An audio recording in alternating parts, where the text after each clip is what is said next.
Well, hello everyone. Recently, James Lindsay made a video on elite theory, and as the author of the best-selling book, The Populist Delusion, which is a primer on elite theory, and one of the things I'm known for, across the internet, across the real world, at various institutions and so on, I am a modern purveyor of elite theory. So when somebody critiques it, like James Lindsay, I take that seriously. Unfortunately, he did a 20-minute video, and it was quite disappointing, I have to say, because it was obvious to me that Lindsay had not engaged with any of the material. He hadn't read Populist Delusion. It was obvious to me he hadn't really read Mosca or Pareto or Robert Michel's. And okay, in the case of Pareto, The Mind of Society is a big, thick book. It's quite complicated. I can accept that, but The Ruling Class by Mosca is not that long of a book. Political Parties by Michel's, also not that long of a book. Populist Illusion is an even shorter book. So it's not really that difficult, I think, to get some of the core propositions of elite theory correct.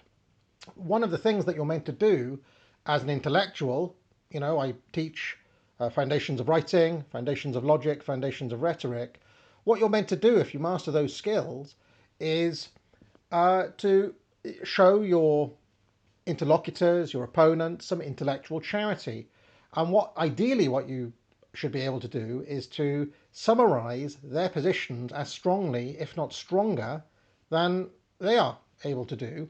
And unfortunately, Lindsay just didn't do that. He didn't give an accurate summary of what elite theory is. So in this video, I'm going to give a couple of quick pointers as to what elite theory is, as to what it isn't, and why Lindsay's entire video fell flat as a result. Okay?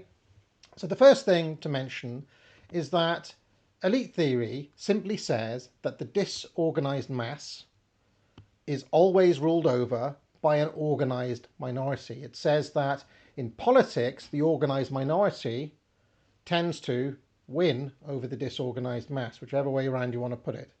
And that organized minority is called the ruling class, or they are the rulers, and the disorganized majority is the mass or the ruled. Okay? Now, in his video, James Lindsay didn't really come up with this formulation. He said it said something like, in every society, elites rule. Okay. I mean, that's another version of saying it. And then he said something like, well, that's a tautology, or by definition it's true, or it's just saying, in every society there is an elite class. Okay, at some level that is right, but elite theory makes a much stronger claim. It says that regardless of what you call the system, whether you call it monarchy, whether you call it a communist state, whether you call it social democratic, liberal democratic, a merchant republic, whatever you want to call your system of government, an aristocracy, feudalism, you name it, they all basically have the same structure, and the same principles apply to power no matter what you call the system, namely that the organized minority rule over the disorganized mass. Now, people, when they hear this, they say, well, that seems true. It's basically right that to get anywhere in this world, you need to get together with some friends and plan together, work together in order to bring about some outcome. The problem is, and this is again where elite theory goes a lot deeper than simply saying this, is that the current ruling class, that is the people who are in power right now, have an absolute advantage over everybody else who is trying to organize.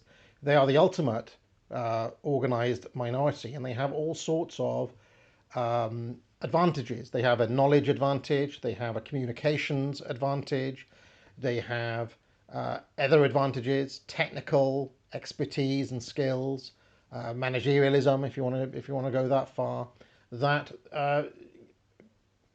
coalesce to make their rule quite difficult to overcome.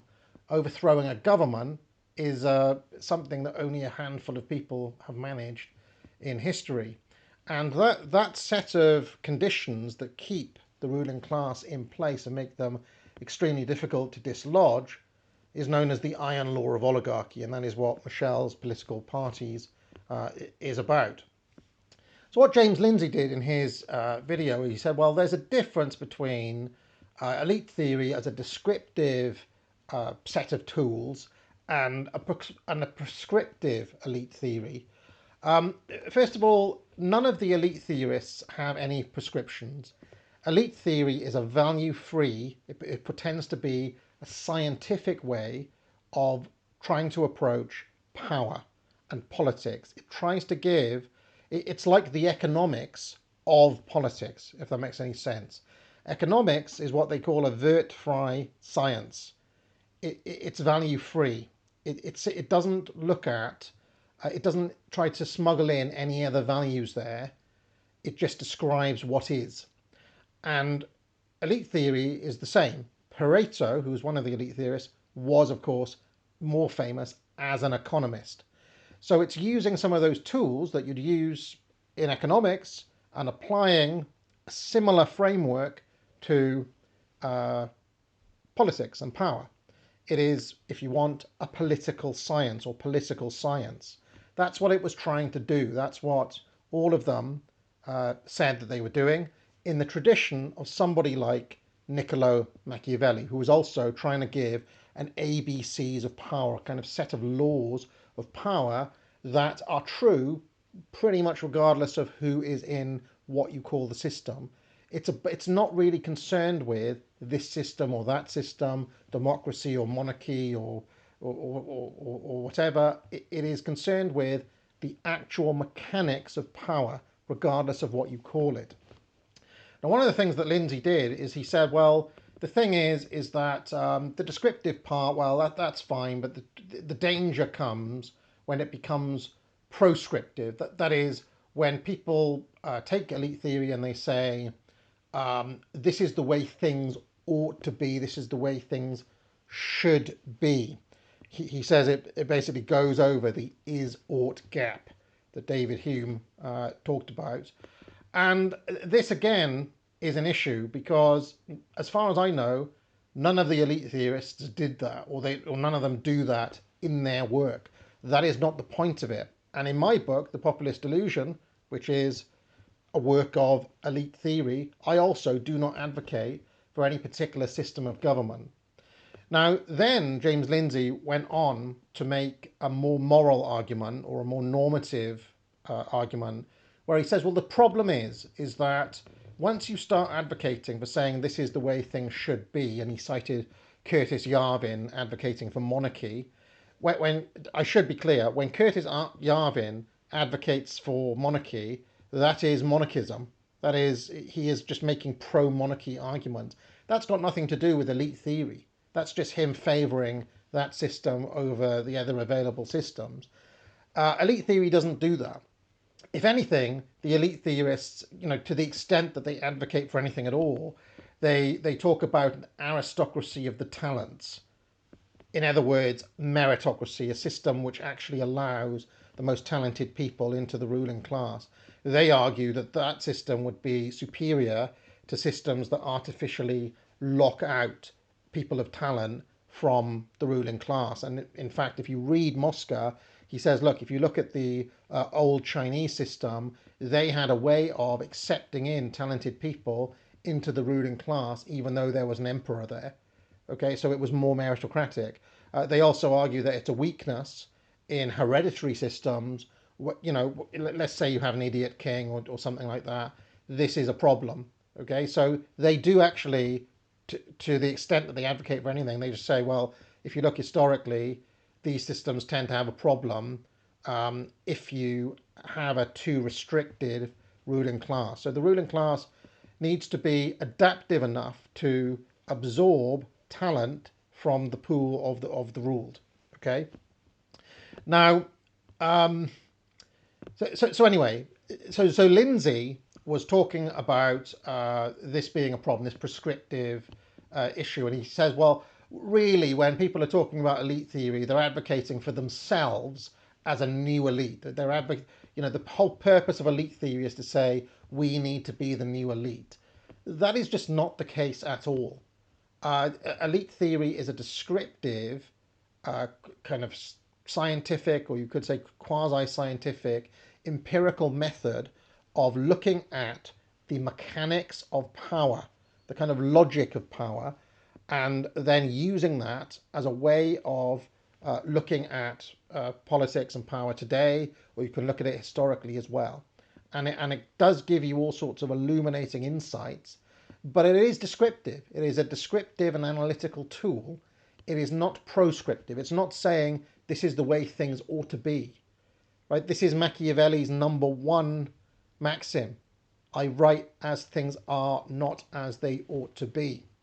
But then we get to the crux of where Lindsay's video falls flat for me, which was when he was talking about America and the American Constitution and the Founding Fathers, and saying, well, this is anti-American. To say, to talk about elite theory, that the organized minority rule over the disorganized mass, goes against the ideology of the American experiment, as he calls it.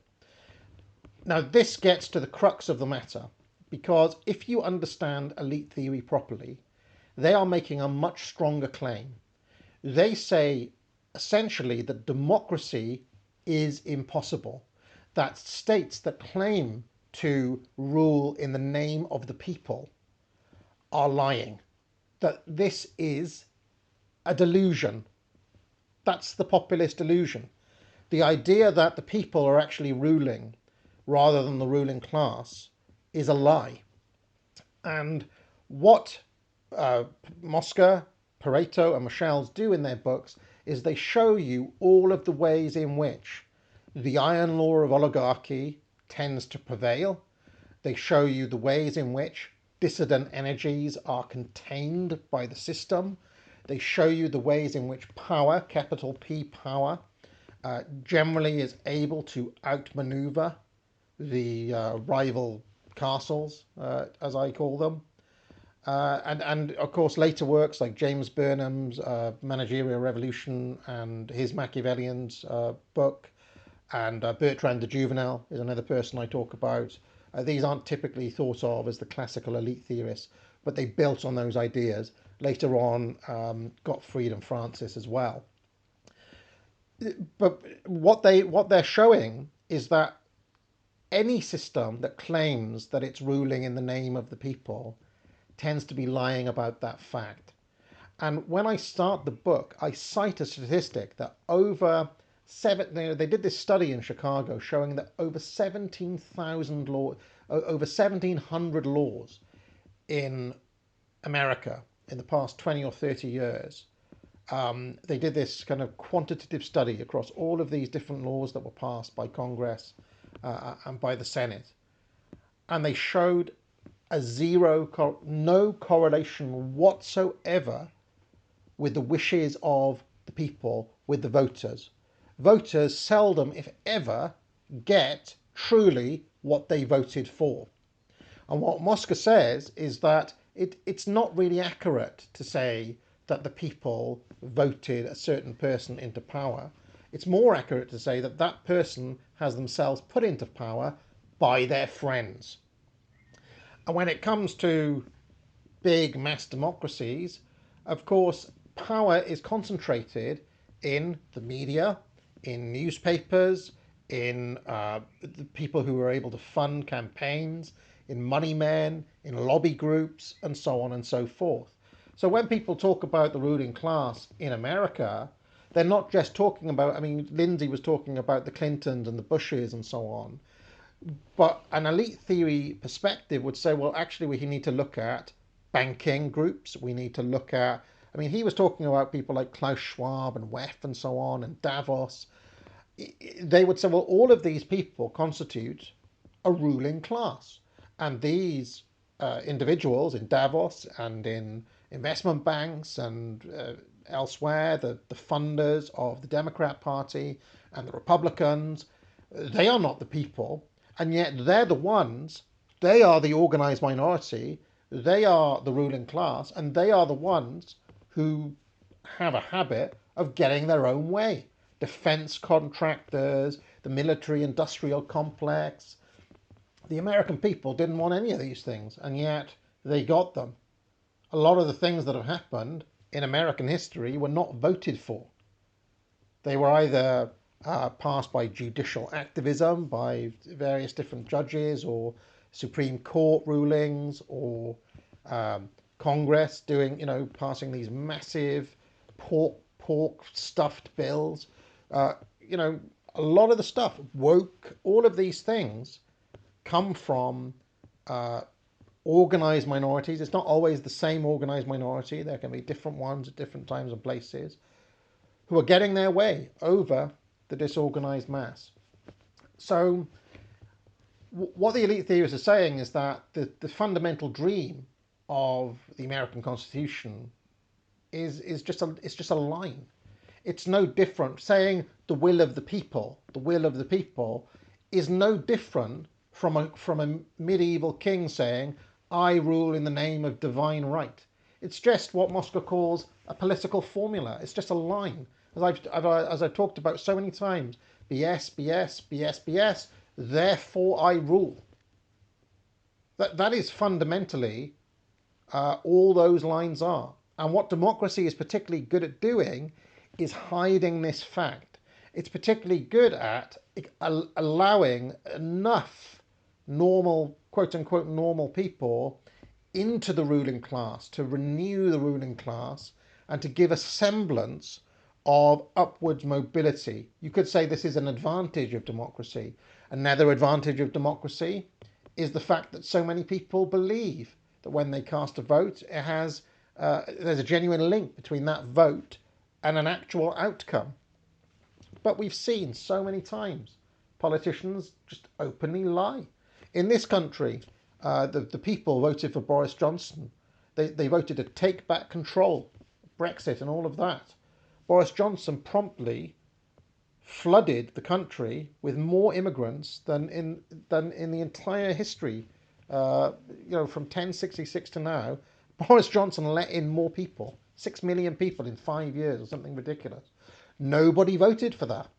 Nobody voted for it. And yet this is what the ruling class did. So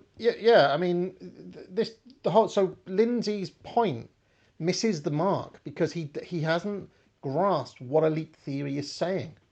Elite theory is not saying it's bad to have the desire of the interests of the ruled registered by the ruling class. It's not saying that the dream of democracy is bad per se. It's simply saying that it's impossible. It's impossible due to the mechanics of power. It's impossible because let's just pretend you get the people rising up as an inchoate mob.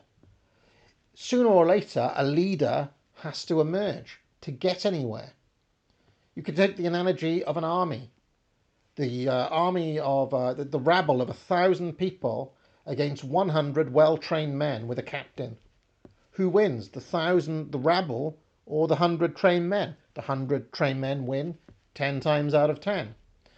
So what the elite theorists are saying is that with the best will in the world, and Michel's actually was part of a Democratic Party, saw all of this stuff up front. He was part of a party called the German Social Democrats, who were against going to war, World War One. And then on the eve, just as soon as they got into power, they sold out their base. I mean, how many times have you seen it? And suddenly they were pro-war. And Michel's was like, how has this happened? The iron law of oligarchy prevailed again. So Lindsay gave a very superficial précis of what elite theory is, and then he ends with the warning saying, well, anyone pushing this, anyone talking about elite theory, you need to treat with caution.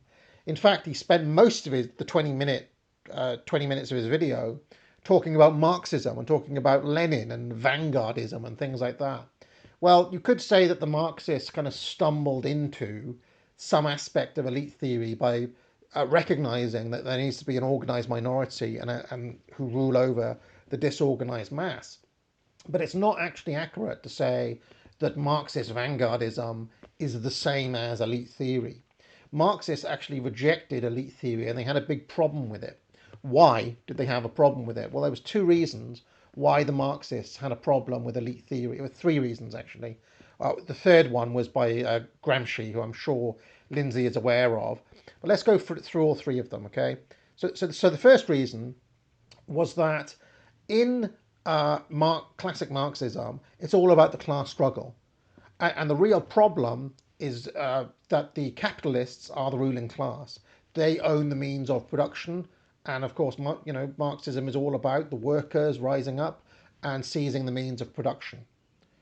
So the first problem that the Marxists have with elite theory is that it's too universal.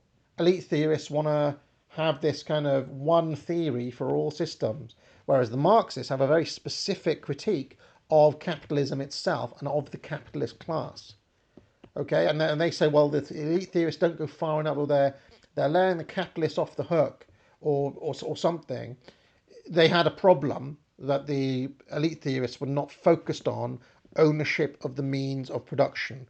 This is the critical thing in Marxism, whereas the elite theorists were like, no, actually, all systems, regardless of who owns what, all systems basically gravitate towards the organized minority, and this is the principle, not the ownership. This was the revolutionary thing in James Burnham's Managerial Revolution, where he actually talks about a severing between ownership of the means of production and control. This is managerialism. You know, when BlackRock, who've got $10 trillion of assets, they control vast swathes of resources, but they don't own them. Larry Fink does not personally own the $10 trillion of assets that he manages. He is a manager. BlackRock is an asset manager.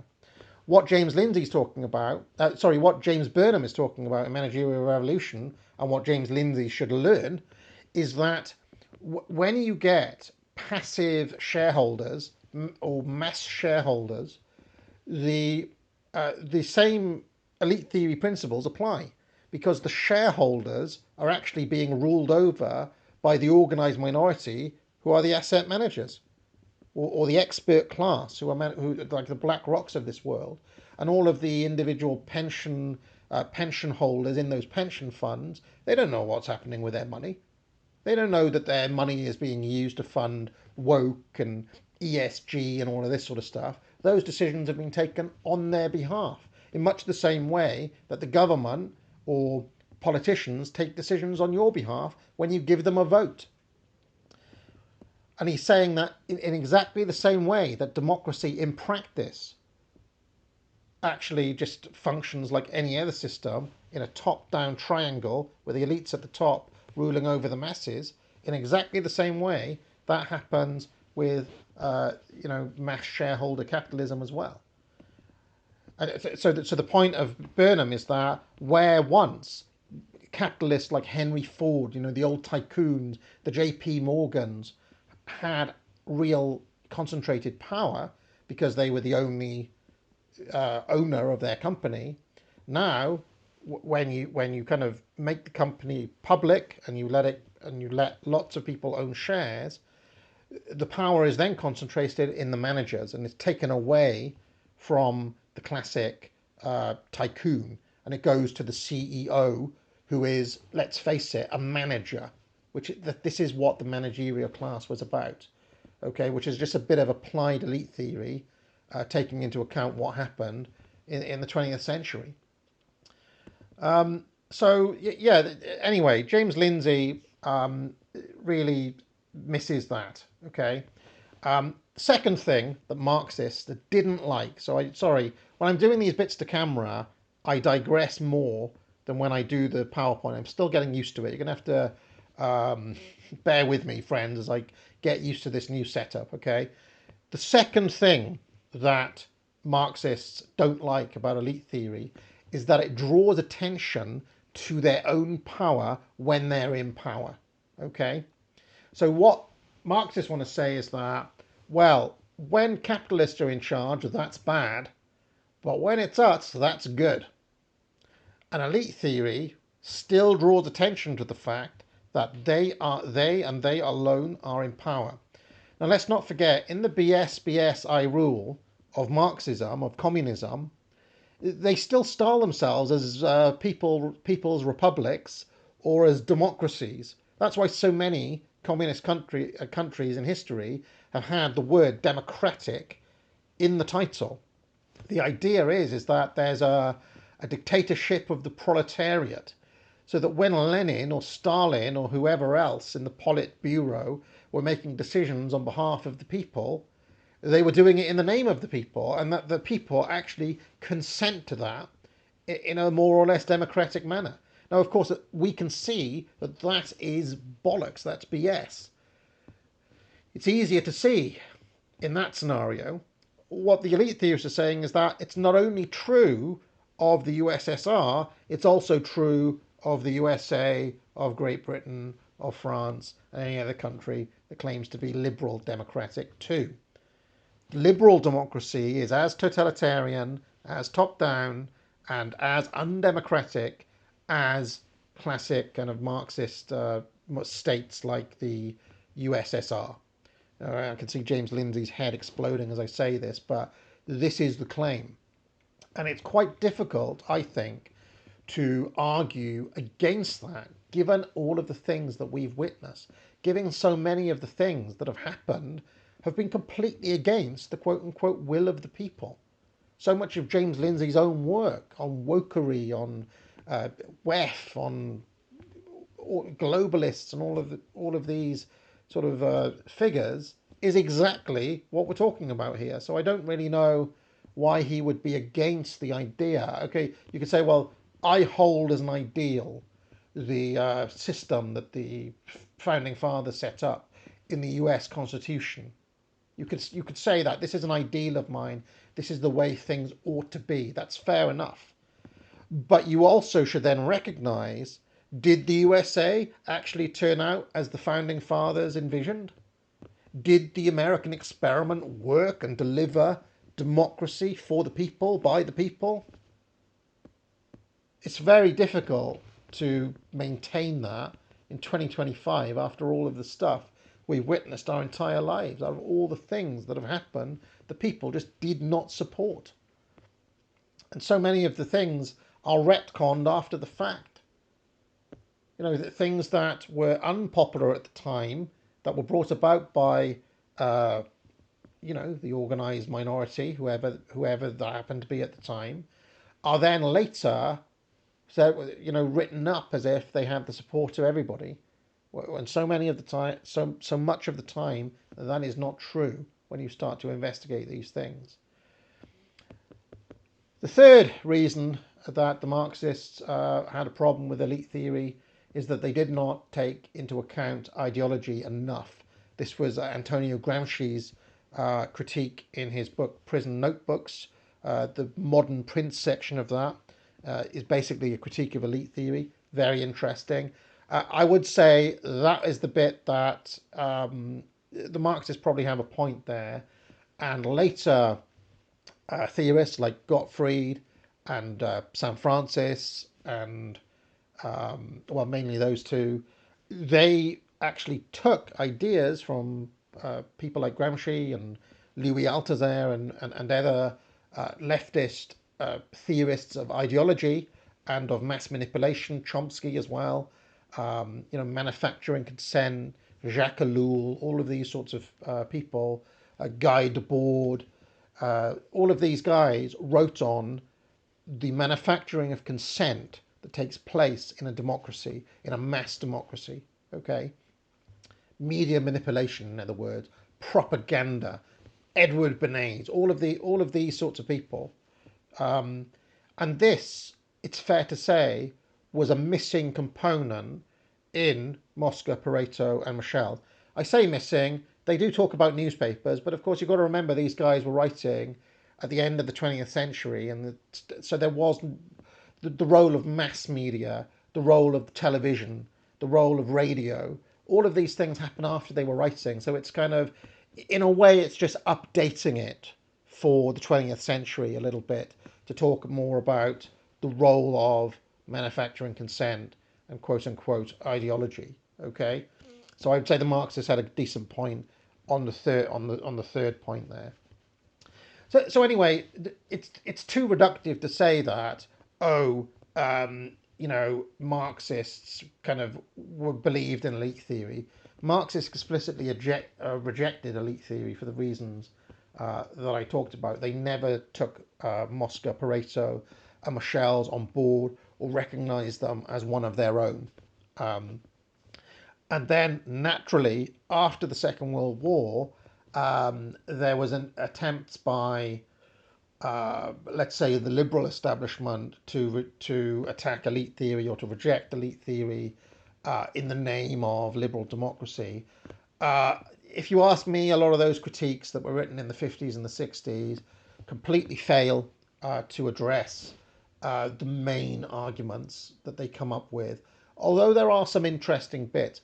Another interesting thing to say is that some elements of what you might call the deep state, Rand Corporation as one example, various different think tanks, Hoover Institute, they actually took elite theory on board. So did the neocons. They took elite theory on board, as well as Carl Schmitt. Some leftists took elite theory on board at different times.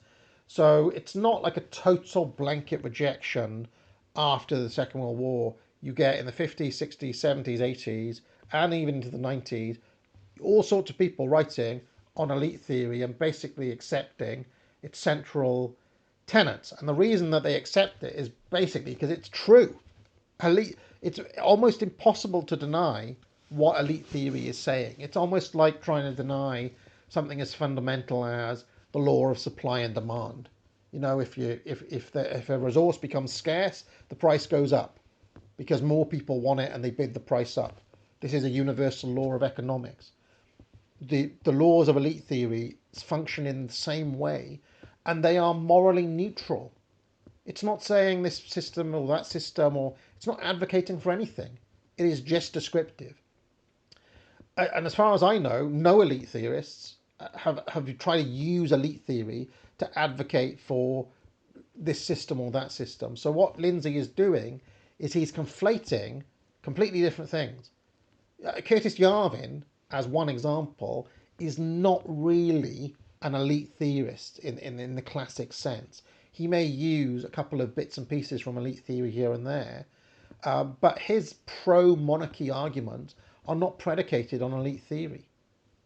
They're not, neither are Hans Hermann Hoppe's. It's a completely different thing. You're getting into, he is moving from the is to the ought, but with it, he's moving into something that is not elite theory.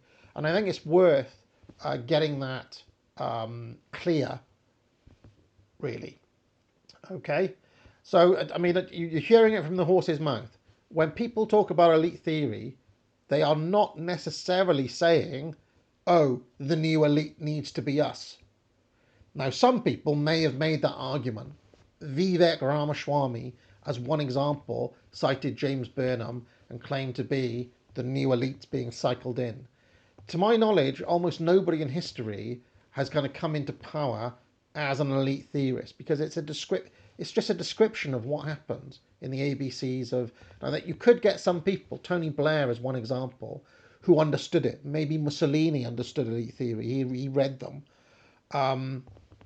But it's kind of incidental, because whether they knew elite theory or didn't know elite theory, they're still going to be engaging in those ABCs of power. Do you see what I mean? It's like you don't actually need to understand economics to engage in the economy or to buy a sandwich, for example. But an economist could come around and explain to you what you're not understanding.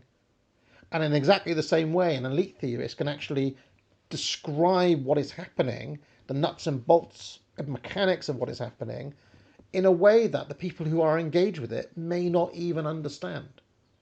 Okay? This thing about the organised minority is not controversial, I should say, because it is simply how politics works.